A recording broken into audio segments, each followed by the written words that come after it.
সূরা ইয়াসিনের মধ্যে আলোচনায় এসেছে। আপনারা সূরা ইয়াসিন পড়েন না পড়েন না? পড়েন? জি। বেশিরভাগ সময় আমরা ফজরের নামাজে পড়ি, তাই না বাবা? কোরআনের কিছু স্পেশাল সূরা রয়েছে, যেমন আয়াতুল কুরসি আছে না? আল্লাহু লা ইলাহা ইল্লাহু আল হাইয়ুল কাইয়্যুম লা তাআখুযুহু সিনাতু ওয়ালা নাউম লাহু মা ফিস সামাওয়াতি ওয়া মা ফিল আরদ মান যাল্লাযী ইয়াশফাউ ইনদাহু ইল্লা বিইذনিহি ইয়ালামু মা বাইনা আইদিহিম ওয়া মা খালফাহুম ওয়া লা ইউহিতুনা বিশাইইম মিন ইলমিহি ইল্লা বিমা শাআ ওয়াসিয়া কুরসিয়্যুহুস সামাওয়াতি ওয়াল আরদ ওয়া লা ইয়াউদুহু হিফযুহুমা ওয়া হুয়াল আলিয়্যুল আযীম। সাদাকাল্লাহুল আযীম। এই আয়াতুল কুরসিটা আপনারা যারা নামাজ পড়েন, সালাম ফিরানোর পরে কিছু স্পেশাল দোয়া আছে, তার মধ্যে একটা দোয়া হলো আয়াতুল কুরসি। আপনারা বেশিরভাগ যারা বসে আছেন নামাজি পরেজগার মানুষ, কিছু আমলের কথা শুনুন, ইনশাআল্লাহ কাজে লাগবে। সালাম ফিরিয়ে আল্লাহর নবী সঙ্গে সঙ্গে রব্বানা যালামনা আমরা যেরকম করি সালাম ফিরিয়ে সঙ্গে সঙ্গে, এটা নয়। সালাম ফিরানোর পরে কিছু তসবিহ, তারপরে দোয়া। কারণ নামাজের পরে আল্লাহ দোয়া কবুল করে, জোরে বলুন সুবহানাল্লাহ। ফরজ নামাজের পরে দোয়া কবুল হয়, এজন্য দোয়া করবেন। তবে কিছু স্পেশাল তাসবিহ পড়ে নেবেন, আগে কিছু জিকির করে নেবেন। তার মধ্যে একটার নাম হলো আয়াতুল কুরসি, যেটা আমি এক্ষুনি তেলাওয়াত করলাম। এটা তৃতীয় পারার প্রথম পৃষ্ঠায় আছে, একদম তৃতীয় পারায় খুললেই পেয়ে যাবেন। 3 নম্বর পারা, সূরা বাকারায় 255 নম্বর আয়াত। এই সূরার এই আয়াতটি যদি কোনো মানুষ ফরজ নামাজের পরে পড়ে, জান্নাতে যাওয়ার জন্য শুধুমাত্র তার একটা দরজা তার জন্য বন্ধ আছে। মানে সে লোক জান্নাতে যাবে, একটাই দরজা তার জন্য আটকে আছে। ওই দরজাটার নাম হলো মৃত্যু নামক দরজা। কি বললাম বাবা? মৃত্যু নামক দরজা। তার মানে হলো প্রত্যেক ফরজ নামাজের পরে, 5 ওয়াক্ত নামাজের পরে সালাম ফিরানোর পরে যদি কোনো ব্যক্তি আয়াতুল কুরসি পড়ে, তিনি মারা যাওয়ার সাথে সাথেই আল্লাহ তাআলা তাকে জান্নাত দান করবেন। জোরে বলুন সুবহানাল্লাহ। একটা ফজিলত। আর একটা হলো, আপনি রাত্রেবেলা আয়াতুল কুরসি পড়ে ঘুমাবেন, সকাল পর্যন্ত ফজর পর্যন্ত আল্লাহ তাআলা সমস্ত রকম ক্ষতির হাত থেকে আপনাকে এবং আপনার বাড়ির পাহারাদার ফেরেশতারাই হয়ে যাবে। জোরে বলুন না সুবহানাল্লাহ। তাহলে পড়তে অনেক সহজ, মুখস্থ একটু করতে হবে, পড়তে হবে। আল্লাহ আমাদের এই দুটো ফজিলতের কথা শুনিয়েছেন, শোনালাম। তো যে সূরাটি আলোচনা করব, সূরাটির নাম হলো ইয়াসিন। কি নাম বললাম? ইয়াসিন। এই সূরাটি হলো পবিত্র কোরআনের 22 পারায় শুরু আর 23 পারার 2-3 পৃষ্ঠার পরে শেষ হয়ে গেছে। এটা হলো কোরআনের 36 নম্বর সূরা। কত নম্বর সূরা? 36 নম্বর সূরা। এবং আল্লাহর নবী সাল্লাল্লাহু আলাইহি ওয়াসাল্লামকে আল্লাহ তাআলা কোরআনে একটা স্পেশাল নাম ধরে ডেকেছেন। তিনি বলেছেন, হে আমার ইয়াসিন। এটা রাসূলের একটা নাম। জোরে বলুন না সুবহানাল্লাহ। যেমন কুরআনুল কারীমের মধ্যে রাসূলকে অনেক নামে ডাকা হয়েছে। সূরা মুজাম্মিল আল্লাহ বলছেন, আল্লাহ রাসূল সাল্লাল্লাহু আলাইহি ওয়াসাল্লাম তিনি একদিন চাদর মুড়ি দিয়ে ঘুমিয়ে আছেন, চাদর। তো আল্লাহ তার রাসূলকে ডাকবেন, কিভাবে ডাকবেন? নাম ধরে ডাকলে অপমানিত হবে না? হবে না? আল্লাহর কাছে সবচাইতে সম্মানের যিনি এই পৃথিবীতে আর অন্য কেউ নন, তিনি হলেন বিশ্ব নবী মুহাম্মদ মুস্তাফা সাল্লাল্লাহু আলাইহি ওয়াসাল্লাম। তো তিনি তার হাবিবকে যখন ডাকবেন, নাম ধরে তো ডাকবেন না, ও মুহাম্মদ, ইয়া মুহাম্মদ এরকম বলবে না। তিনি কি বলছেন? ইয়া আইয়ুহাল মুজাম্মিল কুমিল লাইলা ইল্লা কলিলা 29 পারা সূরা মুজাম্মিল। ও আমার চাদর ঢাকা ব্যক্তি, চাদর দিয়ে শুয়ে থাকা ব্যক্তি, কম্বল মুড়ি দেওয়া ব্যক্তি, উঠুন, আপনার রবের জন্য রাত্রেবেলা উঠে পড়ুন আর নামাজে দাঁড়িয়ে যান। বলুন সুবহানাল্লাহ। রসুলকে আরেকবার ডাকার প্রয়োজন হচ্ছে। তারপরে সূরার নাম মুদ্দাসসির, আবার ডাকছে, ইয়া আইয়ুহাল মুদ্দাসসির কুম ফাআদির ওয়া রাব্বাকা ফাকাব্বির ওয়া সিয়াবাকা ফাতাহহির। ওটা 29 পারা সূরা মুদ্দাসসির। আল্লাহ বলছেন, ও আমার কাপড় দিয়ে ঢেকে থাকা ব্যক্তি, কুম উঠে পড়ুন, ফাআনদির মানুষকে সতর্ক করুন। রাসূল সাল্লাল্লাহু আলাইহি ওয়াসাল্লামের কাজ হলো মানুষকে সতর্ক করা, সাবধান করা। কিসের? জাহান্নামের আযাব থেকে, খারাপ রাস্তা থেকে, নোংরামি থেকে, অশ্লীলতা থেকে, বাজে পথ থেকে মানুষকে সাবধান করা। এই কাজটা কাদের? জোরে বলুন, রাসূলদের। হয়ে গেল। আবার এই সূরা ইয়াসিনের মধ্যে আমার রাসূলকে আল্লাহ সম্বোধন করছেন, ইয়াসিন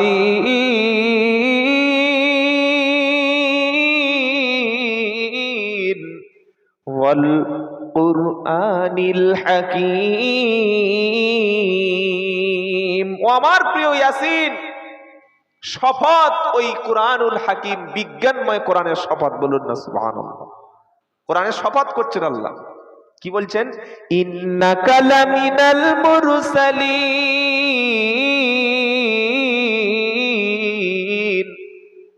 আপনি রাসূলদের মধ্যে একজন রাসূল। সুবহানাল্লাহ বলতে ইচ্ছা করে না? অসংখ্য রাসূল আল্লাহ পৃথিবীতে পাঠিয়েছেন, নিশ্চয়ই আপনি আমার প্রেরিত রাসূল। সুবহানাল্লাহ। এবং আলা সিরাতিন মুস্তাকিম, আপনি সিরাতুল মুস্তাকিমের উপরে, সঠিক রাস্তার উপরে আপনি আছেন। সুবহানাল্লাহ বলতে ইচ্ছা করে না? তো এই সূরাটি থেকে আমরা আলোচনা শুরু করব। সূরা ইয়াসিন একটু মুখস্থ আমাদের জীবনে করা দরকার এবং এর ফজিলতটা একটু শুনুন। যখন মানুষ মারা যায়, ভাই আপনাদের এলাকায় মানুষ মারা যায়? যায় কি যায় না? খালি বুড়ো মানুষ মারা যায় না ইয়াং ছেলেরা মরে? কি গো, বয়স, মরণের কোনো বয়স নাই, মরণের কোনো বয়স নাই। আমি যে বেঁচে আছি, আপনারা যে বেঁচে আছেন, এই যে কথা শুনছেন, বা আগামীকাল পর্যন্ত বাঁচবো, এরকম কোনো গ্যারান্টি, কোনো ওয়ারেন্টি, কোনো রকমের সিওরিটি আমাদের হাতে নাই। যে প্রত্যেকটা সেকেন্ড আমি বেঁচে আছি, এটা আল্লাহর অশেষ দয়া ছাড়া কিছু না। কার দয়ায় বেঁচে আছি? কার দয়ায়? আল্লাহর দয়ায়। এজন্য কোনোদিন কোনো ব্যক্তির প্রশংসা নয়, প্রশংসা হবে কার? আল্লাহর। তো সূরা ইয়াসিন, যখন কোনো মানুষ অসুস্থ হয়ে মারা যাচ্ছে, বিছানায় পড়ে আছে, সূরা ইয়াসিনটা আপনি তেলাওয়াত করলে ওই মুমূর্ষু ব্যক্তির জীবনটা সহজে, তার ভিতর থেকে আল্লাহ জীবনটা বার হওয়ার ব্যবস্থা করে দেবেন। বলুন সুবহানাল্লাহ। মৃত্যুর আযাবটা লাঘব হবে। আপনি চিন্তা করে দেখুন তো, আমাদের ছেলে, আমাদের মেয়ে বাড়িতে আছে, ছেলে মেয়ে আমরা জন্ম দিলাম, আমার ইন্তেকালের সময়, আমার মৃত্যুর সময়, আমার অন্তিম শয্যায় শায়িত হয়ে গেছি, একটু পরে আমি পৃথিবীর মায়াটা ত্যাগ করে আমার রবের সঙ্গে দেখা করতে যাব, আমার আল্লাহর দিকে আমি পাড়ি দেব, আখিরাতের মঞ্জিলের প্রথম স্থান কবর, সেদিকেই আমি প্রবেশ করব। ওই রকম মর্মান্তিক সময় আমার ছেলে, আমার মেয়ে আমার পাশে যদি বসে কুরআনুল কারীমটা না পড়তে পারে, ইয়াসিনটা যদি আমাকে না শোনাতে পারে, আমার মতো হতভাগার পৃথিবীতে কেউ আছে? রাত 10টা বেজে গেছে, বাপের দমের কষ্ট, কপাল থেকে ঘাম আসছে, হাতগুলো প্যারালাইসিস হয়ে গেছে, ঠান্ডা হয়ে গেছে, চোখ বার হয়ে গেছে। ইমাম সাহেবের ফোন করছে, ফোন ধরে বলছে, হুজুর আমাদের আব্বা একটু মারা যাচ্ছে, আসুন না। হুজুর বলছে, বাবা আমি একটু ছুটিতে বাড়ি এসেছি। ওই রাত 10টার সময় আসবে ইমাম সাহেব বাড়ি থেকে? কি গো?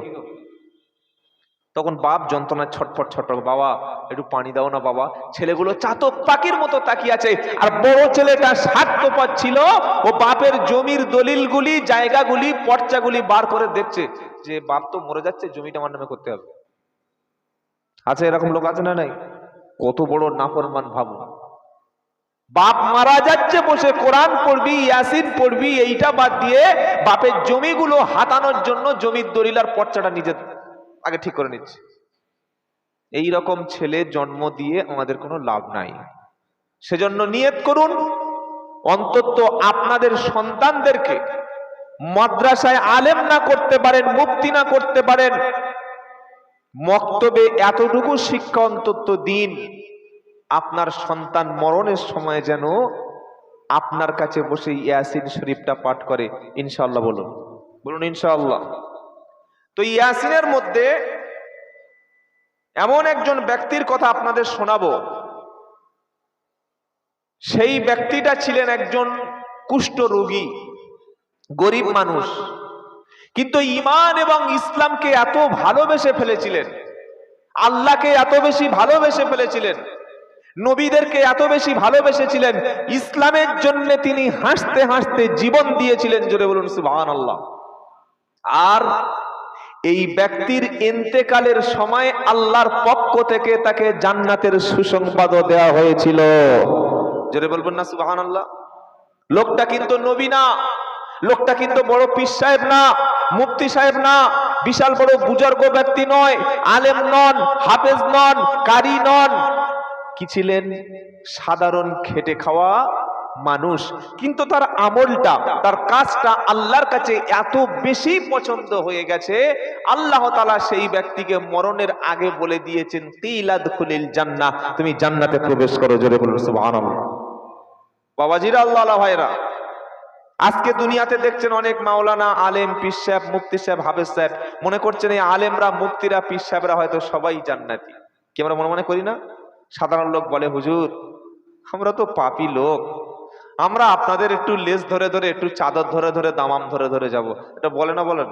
হ্যাঁ, আমাকে অনেকে বলে, হুজুর আপনারা তো মনে হয় খুব আল্লাহর একদম খাস লোক, তো আমরা যা পাপ করেছি আমরা যেতে পারবো না, কিন্তু আপনাদের একটু ধরে ধরে পার হয়ে যাব, এরকম বলে না? বলি না?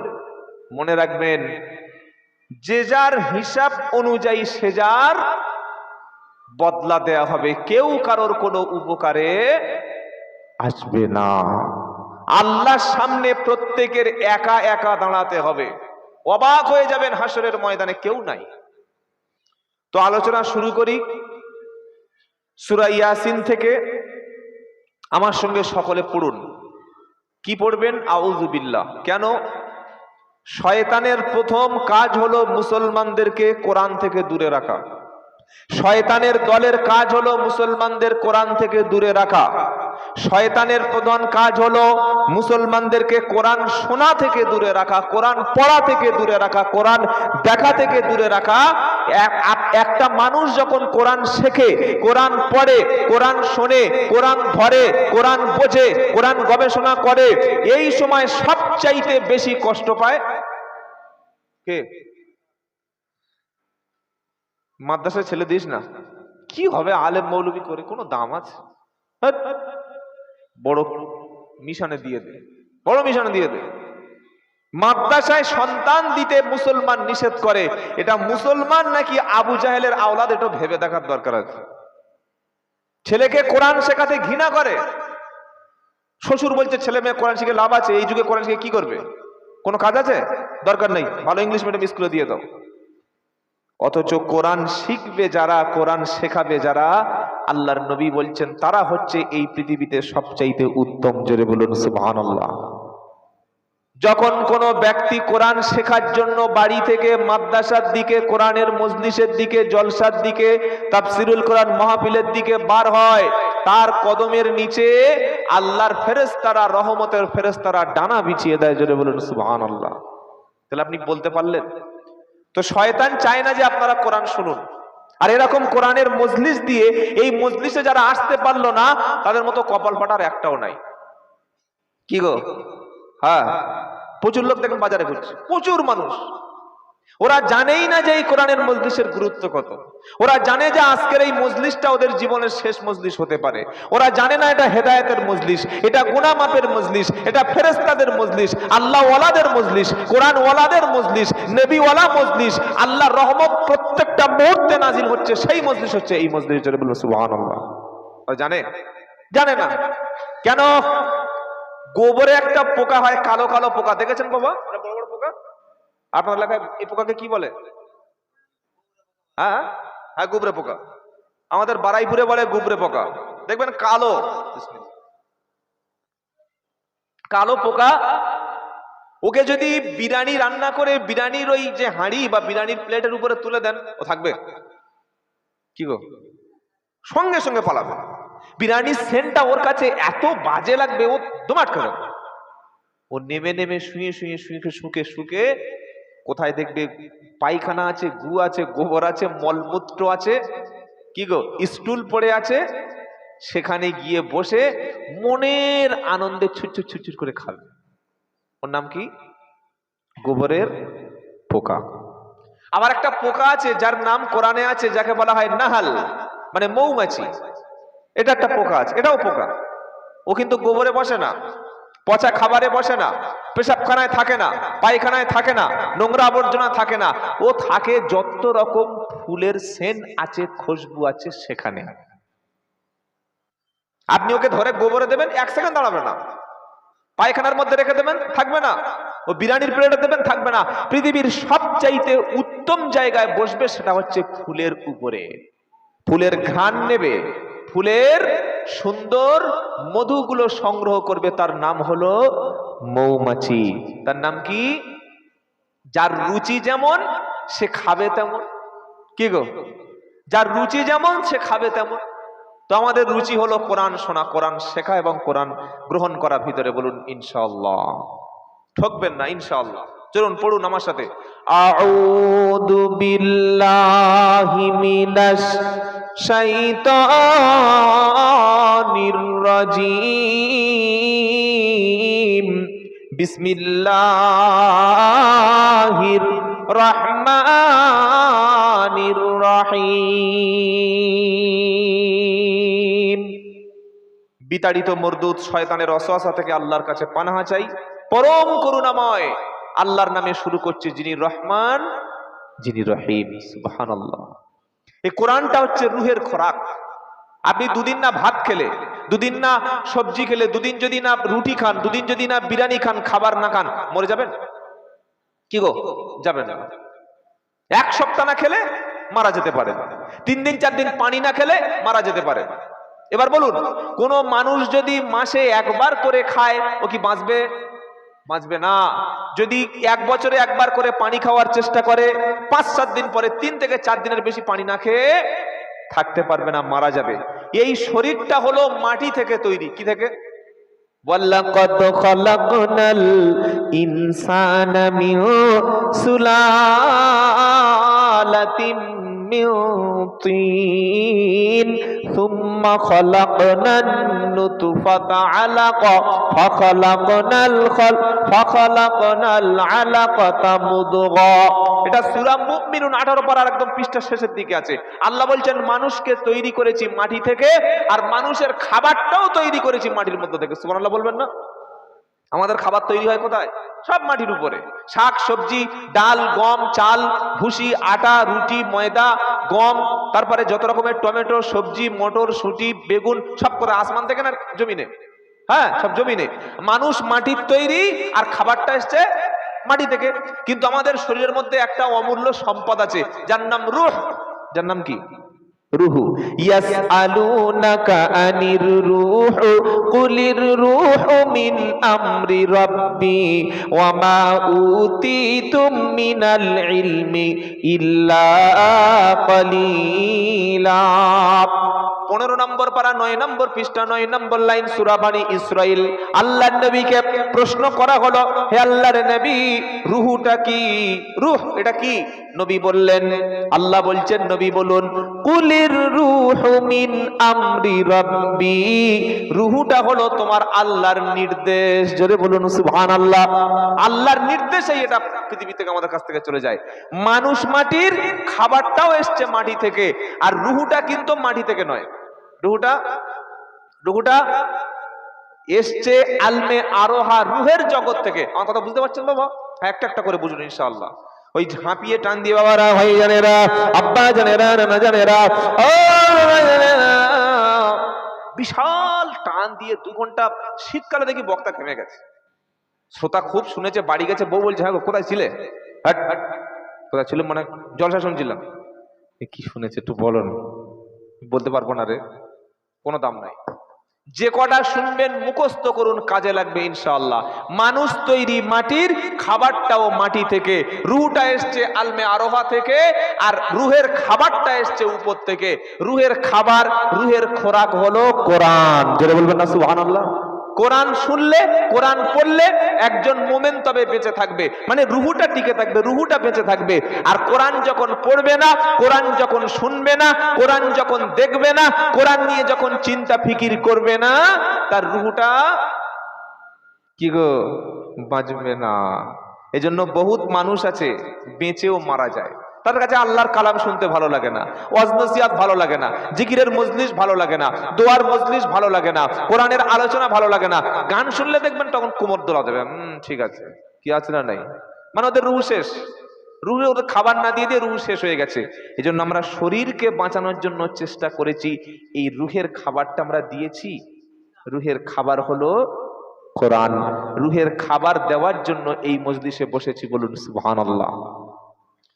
তো সূরা ইয়াসিনের যে আলোচনাটা শুরু করছি সেটা হলো, একটা শহর ছিল, যে শহরের নাম হচ্ছে ইনতাকিয়া। আমি যেটা বলছি এটা আপনারা তাফসিরে ইবনে কাসিরে পাবেন, তাফসিরে মাআরিফুল কোরআনে পাবেন, তাফসিরে জালালাইনে পাবেন, তাফসিরে তাবারিতে পাবেন, অসংখ্য তাফসির, এই সমস্ত তাফসিরেই ঘটনাগুলি পাবেন। একটা শহর ছিল, যে শহরের নাম ছিল ইনতাকিয়া। এই শহরের মধ্যে হাজার হাজার মানুষ ছিল, প্রত্যেকটা মানুষ ছিল গায়র মুসলিম। আল্লাহ ছেড়ে অন্য মাবুদ, অন্য কোন উপাস্যকে তারা উপাসনা করত। আল্লাহ পাক পৃথিবীতে প্রত্যেকটা জাতির কাছে নবী পাঠিয়েছেন, জোরে বলুন সুবহানাল্লাহ। সব জাতির কাছে নবী পাঠিয়েছে। যেমন ওয়াইলা মাদয়ানা আকাহুম, ওয়াইলা মাদয়ানা আকাহুম শুআইবা ক্বালা ইয়া কওমি ইবুদুল্লাহ মা লাকুম মিন ইলাহিন গায়রু। সূরা আরাফ আল্লাহ বলছেন, মাদায়ান বলে একটা শহর, একটা জাতি, একটা অধিবাসী ছিল। তাদের কাছে আমি আল্লাহ নবী শুআইব আলাইহিস সালামকে পাঠালাম। নবী শুআইব আলাইহিস সালাম গিয়ে বলল, ও আমার জাতি, তোমরা আল্লাহর ইবাদত করো, আর তিনি ছাড়া কোনো ইলাহা নাই। জোরে বলুন। আচ্ছা, আরেকটা জাতির নাম হচ্ছে আদ জাতি। কি বললাম? আদ। আদ যেমন আমরা কি জাতি বাবা? আমরা কি বাঙালি জাতি, জানেন না? এই দেখো, আমরা তো বাঙালি মুসলমান, এটা তো আমাদের মুসলিম, আমাদের পরিচয়, কিন্তু জাতি হিসাবে কি বাঙালি। তো আদ বলে একটা জাতি ছিল, তাদের কাছে একজন নবী এসেছে। কোরআন বলছে, ওয়া ইলা আদিন আখাহুম হুদা ক্বালা ইয়া কওমি ইবুদুল্লাহ মা লাকুম মিন ইলাহিন গায়রু। আদ জাতির জন্য তাদের মধ্য থেকে তাদের ভাই হুদকে নবী করে পাঠালাম। নবী হুদ আলাইহিস সালাম গিয়ে বলল, হে আমার জাতি, তোমরা আল্লাহর ইবাদত করো, তিনি ছাড়া তোমাদের কোনো ইলাহা নাই। জোরে বলুন। আচ্ছা, আরেকটা জাতি ছিল যারা পাহাড়ে বাস করত, যেমন আমাদের ওই দার্জিলিং, সিকিম, নেপাল, ভুটান, এ সমস্ত জায়গা হচ্ছে পাহাড়ি এলাকা। কি গো?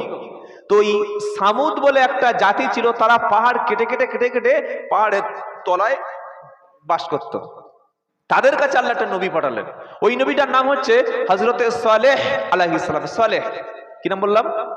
কোরআন বলছে, ওয়া ইলা সামুদা আখাহুম সালিহা ক্বালা ইয়া কওমি ইবুদুল্লাহ মা লাকুম মিন ইলাহিন গায়রু। আমি আল্লাহ এই সালেহ আলাইহিস সালামকে সামুদ জাতির কাছে পাঠালাম। তিনি গিয়ে বললেন, ও আমার জাতি, ও আমার গোত্রের মানুষ, আল্লাহর ইবাদত করো, তিনি ছাড়া আর কোনো। সুবহানাল্লাহ, বলুন না সুবহানাল্লাহ। প্রত্যেক জাতির জন্য নবী এসেছে, প্রত্যেক জাতির জন্য নবী এসেছে। হ্যাঁ, আবার এমন এমন হয়েছে এক এক সময় একাধিক নবী এসেছে। কি বলছি বুঝতে পারছেন না? যেমন আমাদের পশ্চিম বাংলা একটা নবী এসেছে, আবার ওই ঝাড়খণ্ডে একটা নবী, আবার বাংলাদেশে একটা নবী। এরকম সময় হয়েছে যে এক এক জাতির জন্য দুজন তিনজন নবী। যেমন মুসা নবী, জানেন তো? মুসা নবীর দোয়া করলেন যে আল্লাহ আপনি আমাকে ফেরাউনের কাছে পাঠাচ্ছেন, আমার ভাই হারুন তাকেও নবী করে দেন। আল্লাহ দোয়াটা কবুল করে নবী হারুনকে নবী হিসাবে কবুল করে নিলেন। বলুন না সুবহানাল্লাহ। আবার ইব্রাহিম নবী, তার ছেলে ইসমাইল সেও নবী, দুজনে একই সময়ের নবী। সুবহানাল্লাহ বলবেন না? ইসহাক নবী, তার ছেলে ইয়াকুব নবী, দুজনে একই পিরিয়ডের নবী। ইসহাক নবী, ইয়াকুব নবী, ইসহাকের ছেলে ইয়াকুব, দুজনে একই সময়ের নবী। ইয়াকুব নবী, আবার তার ছেলে ইউসুফ নবী, দুজনে একই সময়ের নবী। হ্যাঁ, এরকম নবী এসছে। আবার কোন কোন নবী এসছে এমন সময় যে নবীর পরে কয়েকশো বছর পরে আবার নবী এসছে। যেমন ঈসা নবী চলে গেছেন, তার প্রায় 550 বছর পরে আমাদের নবী এসছে। কি শুনছেন আপনারা? আল্লাহ বলছেন প্রত্যেক জাতির কাছে নবী পাঠিয়েছি। কেন? কিয়ামতের দিন কেউ যাতে না বলতে পারে যে আল্লাহ তুমি যে আল্লাহ, সেই কথাটা কেউ বলেনি, রসুল চিনিয়ে দেয়নি, আল্লাহকে চেনে, এই কথাটা কেউ বলতে পারে না, বলতে দেব না। ওয়ালাকাদ বাআসনা ফি কুল্লি উম্মাতির রাসূলা আনি ইবুদুল্লাহ ওয়াজতানিবুত তাগুত। আল্লাহ পাক বলছেন প্রত্যেক জাতির কাছে আমি আল্লাহ রসুল পাঠিয়ে দিয়েছি, আর সব রসুল গিয়ে বলেছে একমাত্র আল্লাহর ইবাদত করো। জোরে বলুন। যে শহর ছিল তার নাম বলেছি ইনতাকিয়া। কি বললাম? ওই জাতিটা ইনতাকিয়া, বিশাল একটা বড় শহর, যেমন কলকাতা একটা শহর, ওরকম ইনতাকিয়া বলে একটা শহর ছিল। ওই শহরের মানুষ প্রত্যেকে মূর্তি পূজারী ছিল, কেউ মুসলমান ছিল না, কেউ আল্লাহকে মেনে আল্লাহকে আল্লাহ বলে চিনত না। ওই জাতিটাকে জাহান্নাম থেকে বাঁচানোর জন্য আল্লাহ পরস্পর দুটো নবী পাঠিয়ে দিলেন। জোরে বলুন সুবহানাল্লাহ। একটা নবীর নাম হলো সাদিক, আরেকটা নবীর নাম হলো সাদুক। দুটো নবী একসঙ্গে পাঠালেন। কটা? জোরে বলুন। নবী সাদিক এবং নবী সাদুক। এটা সূরা ইয়াসিনের তাফসিরে এসেছে। এবার কোরআন থেকে পড়ে পড়ে আপনাদেরকে শোনাচ্ছি। আল্লাহ পাক বলছেন ইদ আরসালনা ইলাইহি মুসনাইনি। আমি আল্লাহ যখন ওই ইনতাকিয়া শহর, সেই শহরের প্রত্যেকটা লোক ছিল মুশরিক, সকলে আল্লাহ ছেড়ে অমুসলিমদের মতো মুশরিকরা তারা শিরিক করত, মূর্তি পূজা করত। দুজন নবী গেল, দুজন নবী গিয়ে বলল, তাদেরকে সতর্ক বার্তা শোনালো। তারা বলল নবী তোমরা মিথ্যাবাদী। ফাকাদ্দাবুহুমা। যখন নবী গিয়ে আল্লাহকে চিনতে বলেছে, রসুলের কথাগুলো মানতে বলেছে, আল্লাহর উপরে ঈমান আনতে বলেছে, যখন নবী গিয়ে বলেছে লা ইলাহা ইল্লাল্লাহ, এই ইনতাকিয়া শহরের মানুষ সকলে বলেছে তোমরা মিথ্যাবাদী। নাউজুবিল্লাহ। কি বলছে? তোমরা মিথ্যাবাদী। আল্লাহ বলছেন ফাআযাজনা বিসালিসিন। কি গো শুনছেন? দুজন নবী পাঠিয়ে যখন তারা মেনে নিল না, আমি আল্লাহ এইবার তিনজনকে, তৃতীয় ব্যক্তিকে, তৃতীয় নবীকে শক্তিশালী হিসাবে পাঠিয়ে দিলাম। জোরে বলুন। তিনজন যখন নবী হলো, তাদের শক্তি যখন বেড়ে গেল, তিনজন নবী গিয়ে এই জাতিকে বললেন তোমরা আল্লাহর কথাটা শোনো। তারা বললেন ফাকালু ইন্না ইলাইকুম মুরসালুন। ওই নবীরা গিয়ে বললেন নিশ্চয়ই আমরা আল্লাহর পক্ষ থেকে তোমাদের কাছে এসেছি। জোরে বলুন না সুবহানাল্লাহ। আচ্ছা, আমি যে বক্তব্য করতে এসেছি বা যে বক্তারা আসবেন, আল্লাহ কি আমাদেরকে আপনার গ্রামে আসতে বলেছে? কি বলছি বুঝতে পারছেন না? আল্লাহ কিন্তু আপনার গ্রামে এসে আমাকে প্রচার করতে বলেনি। আপনারা ডেকেছেন কিছু কথা শুনবেন বলে তাই এসেছি। আবার আপনাদের এলাকার আলেম ওলামারা, মুফতি সাহেবরা আমাদের এলাকায় যায় না? যায় না মানে আমাদেরকে দাওয়াত করে নিয়ে যেতে হয়। হ্যাঁ, তার সাথে কি থাকে? কথা বলে না। তার সাথে কি থাকে? টাকা থাকে না? টাকা দেবো না, একটা বক্তা আনন্দ দিই, কত বড় পীর সাহেব দিই, খালি গাড়ি খরচটা দেবো।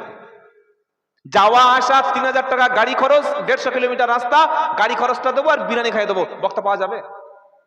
হয়তো একজন বা দুজন একবার যদি আসে, ওই জায়গাটা ওই খাতায় লাল কালি মেরে রাখবে। কি করবে না? করবে না? আমরা দাওয়াত করে মানুষদেরকে আনি। আর নবীরা এটা আল্লাহর পক্ষ থেকে নিজেদের দায়িত্ব মনে করে মানুষকে দাওয়াত দিতে গেছে। জোরে বলুন সুবহানাল্লাহ। নবী আর আমাদের পার্থক্য হচ্ছে এটাই, মানে দাওয়াতের দিক থেকে বলছি। তিনজন নবী গেল, তিনজন নবী যখন গিয়ে বলল লা ইলাহা ইল্লাল্লাহ বলো, তারা বলল তোমরা মিথ্যা কথা বলছো। তারা অস্বীকার করলো এবং একটা যুক্তি দেখালো কোরআন, ক্বালু মা আনতুম ইল্লা বাশারুম মিসলুনা। তখন তারা বলল যে মানুষকে আমাদের কাছে, ক্বালু মা আনতুম ইল্লা বাশারুম মিসলুনা, তারা বলল তোমাদের মতো মানুষ কেন নবী হিসাবে আসবে, তোমাদের মতো মানুষদের আমরা কেন মেনে নেব, তোমরা তো আমাদের মতোই মানুষ। আশ্চর্য দেখো, তিনটে নবী যখন তাদের কাছে গেলে, সাদিক, সাদুক এবং সালুম, তাফসীর ইবনে কাসির থেকে আপনাদের শোনাচ্ছি, তিনজন নবী যখন গিয়ে বলল লা ইলাহা ইল্লাল্লাহ, ও দেশের মানুষেরা আল্লাহকে মেনে নাও, তারা বলল তোমরা মিথ্যাবাদী। আর দ্বিতীয় তারা মানবে না বলে অজুহাত দিল যে তোমরা তো মানুষ। কি গো, হ্যাঁ তো তোমরা মানুষ আমরা মানুষ, তোমরা নবী হলে কি করে? আল্লাহ আমাদের নবী করতে পারেনি? হ্যাঁ, আল্লাহ আমাদেরকে আসমান থেকে কিতাব দেয়নি, তোমাদের দিয়ে দিয়েছে, তোমরা নবী হয়ে গেলে। তারা আরো বলল যখন আসমান থেকে কিতাব কোন নবীদের কাছে পাঠানো হতো তখন মানুষ নবীদের কথা মানবে না বলে বিভিন্ন অজুহাত পেশ করত। কোরআন সূরার নাম মুমিনুন, আয়াত নাম্বার 34, সূরা মুমিন, আল্লাহ শোনাচ্ছে ওয়াল্লা ইন আতাআতুম বাশারাম মিসলুকুম ইন্নাকুম ইদাল্লা খাসিরুন।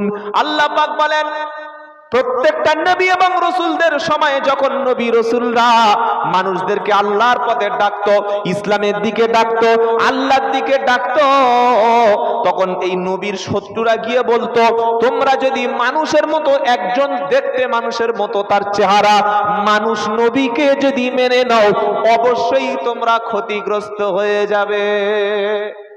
তারা বলতো এই যে এই নবীকে মেনে তো মানুষের মতো নবী, হাত আছে, পা আছে, চোখ আছে, কান আছে, তোমাদের মতো কথা বলে, তোমাদের মতো খায়, তোমাদের মতো ঘুমায়, তোমাদের মতো বিয়ে করে, তোমাদের মতো সংসার করে, তোমাদের মতো চালচলন, তাহলে এই মানুষকে যদি তুমি মেনে নাও নবী হিসাবে ক্ষতিগ্রস্ত হয়ে যাবে। যে এই কথাটা কেউ বললে সে হেদায়েত হবে?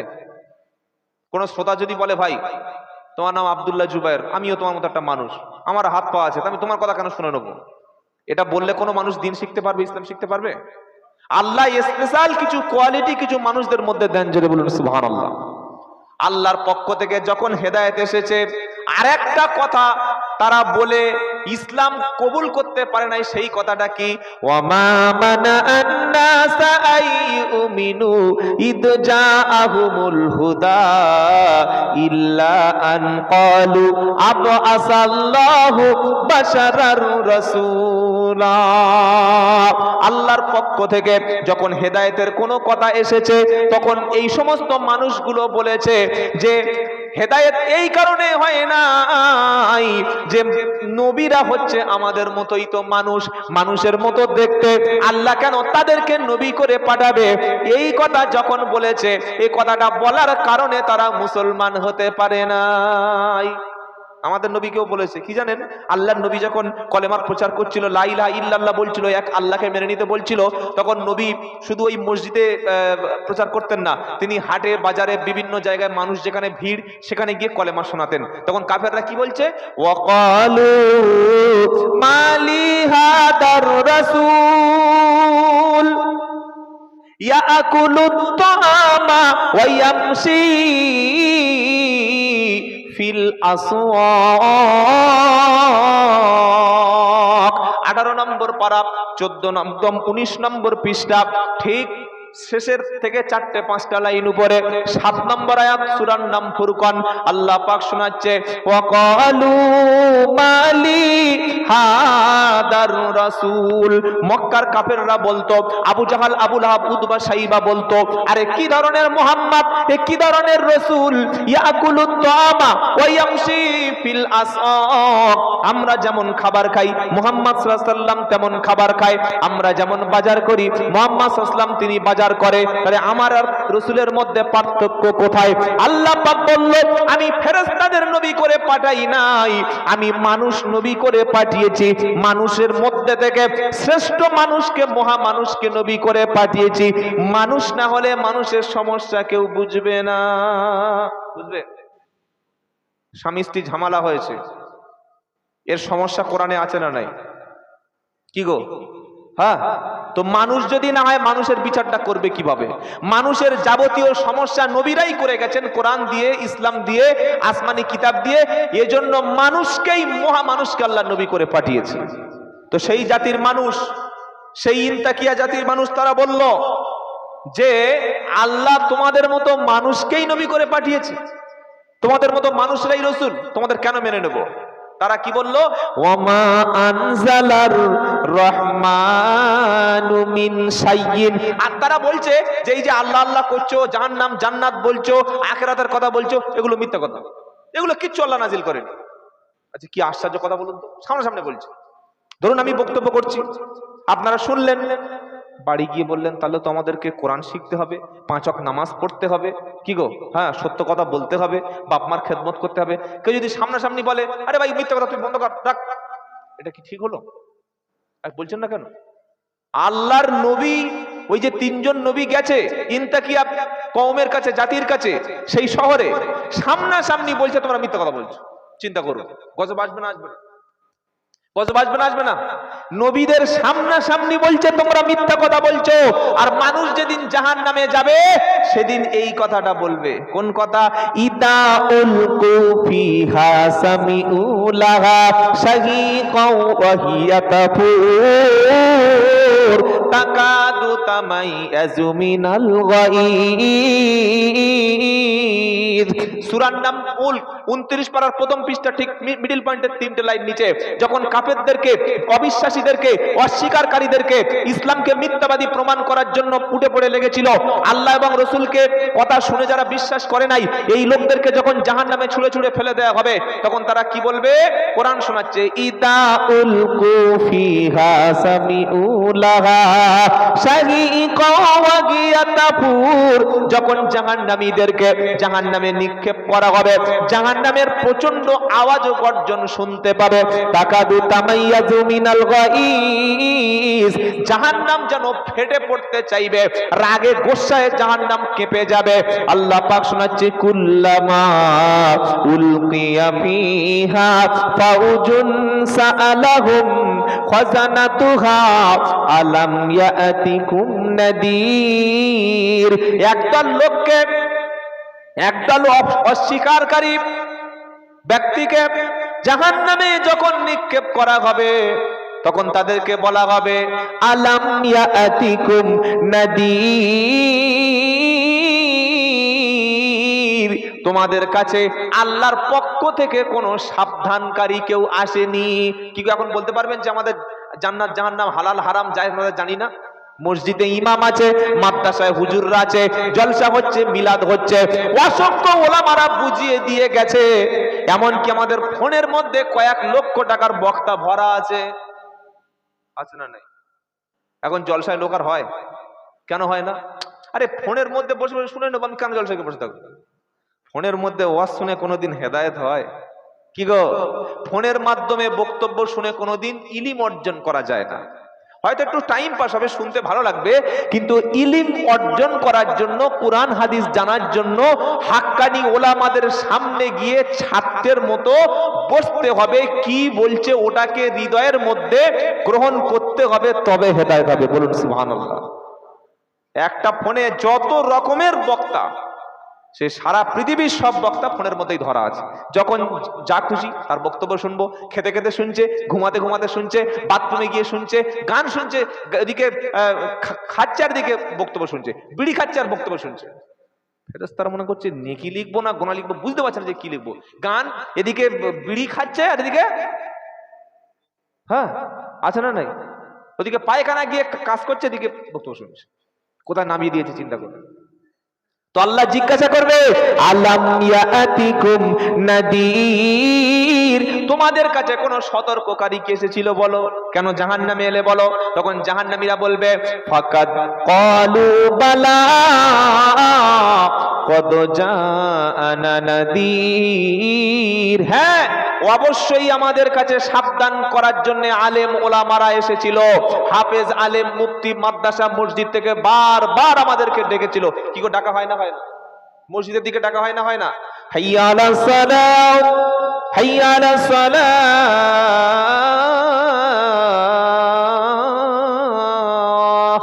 এটার মানে কি? গোসল করে ঘুমিয়ে পড়ো খেয়ে নাকি? হাইয়া আলাস সালাহ মানে নামাজের দিকে এসো। সুবহানাল্লাহ বলেন।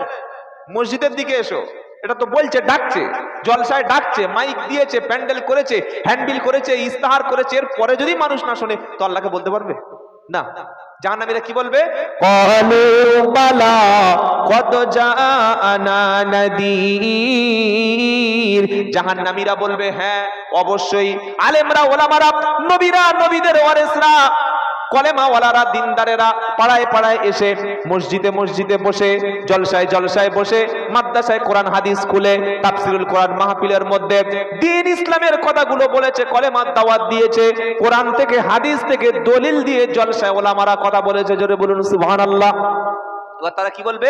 ফাকাদাবনা ওয়া কুল্লা মা নাযালাল্লাহু মিন শাইইন, আমরা আলেমদের কথা কোরআন হাদিসের কথা মিথ্যা মনে করেছিলাম, আর মনে করেছিলাম জান্নাত জাহান্নাম এগুলো কিচ্ছু নাই। এর বাবু আলেম ওলামাদের কথা শুনলে হবে? এ খালি সুদ খেও না, হারাম খেও না, মদ খেও না, জেনা করো না, নারীর সঙ্গে এনজয় করো না, একটু 1 জানুয়ারি ছেলেরা আনন্দ করবে সেও করতে দিচ্ছে না, 25শে ডিসেম্বর একটু কেক খাবে সে খেতে দিচ্ছে না, মেয়েটার একটা ভালো ড্রেস কিনে জলসার দিন ছেড়ে দেবো সেও করতে দিচ্ছে না, দাড়িটা সুন্দর করে চেয়েছে শ্বশুর বাড়ি যাচ্ছে সেও যেতে দিচ্ছে না, খালি নামাজ আর নামাজ। বলে না বলে? বাদ দে, মৌলবীদের কথা বাদ দে, মৌলবীদের কথা শুনলে বাঁচতে পারবি? এরা খালি আল্লাহ আল্লাহ রসুল রসুল কবর কবর, চল এনজয় করি। বলে না বলে না? কি গো, জাহান্নামীরা বলবে ফাকাদ্দাবনা ওয়া কুল্লা মা নাযালাল্লাহু মিন শাইইন, আমরা আলেম ওলামাদের কথা, দ্বীনের দায়ীদের কথা হ্যাঁ মিথ্যা মনে করেছিলাম, আর মনে করেছিলাম জান্নাত জাহান্নাম এসব কিচ্ছু নাই। মরে দেখো ভাই আছে কিনা সেদিন বুঝতে পারবে। জাহান্নামীরা আরো কি বলবে? ওয়া ক্বালু লাউ কুন্না নাসমাউ আও নাআকিলু মা কুন্না ফি আসহাবিস সাঈর, জাহান্নামীরা বলবে যে ওয়াকালু লাউ কুন্না নাসমাউ, যদি আমরা শুনতাম, আও নাআকিলু শোনার পরে আমাদের বিদ্যে বুদ্ধি বিবেক কমন সেন্স আমাদের মেধা প্রজ্ঞা চিন্তা এগুলোকে কাজে লাগিয়ে যদি ভাবতাম, কিন্তু শুনলে হবে না।